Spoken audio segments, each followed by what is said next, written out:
আমি বাকের দোয়া করবেন। বাকের দোয়া করবেন, ঠিক আছে ভাই, কি অবস্থা? ভালো আছে?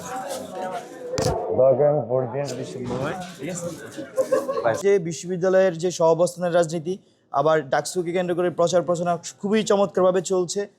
যে কয়েকটা আচরণবিধি ভঙ্গ হয়েছে সেগুলোর বিরুদ্ধে প্রশাসন ব্যবস্থা নিলে আর কোনো প্রশ্ন থাকতো না। তো প্রশাসন যদি শেষ পর্যন্ত তাদের নিরপেক্ষতা ধরে রাখতে পারে, বা ওরা যেটুকু নিরপেক্ষতা হারিয়েছে সেটাকে আবার মেকআপ করতে পারে, তাহলে এই নির্বাচনকে প্রশ্নবিদ্ধ করার আসলে সুযোগ খুব কম থাকবে আমি বলে মনে করছি।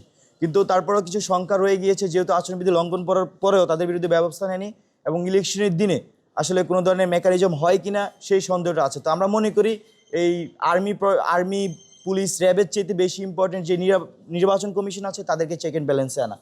Thank you. আমি বাকের দোয়া করবেন। সমস্যা নেই, বাকের দোয়া করবেন, ঠিক আছে ভাই, কি অবস্থা? ভালো আছে?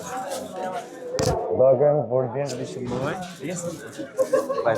বসুমতি প্যানেল থেকে বলছি ভাই, বসুমতি প্যানেল থেকে বাকের আমি, ঠিক আছে, থ্যাংক ইউ ভাই। আসসালামু আলাইকুম, আমি বাকের জিএসকে নিজে দোয়া করবেন আমাদের বসুমতি প্যানেল থেকে।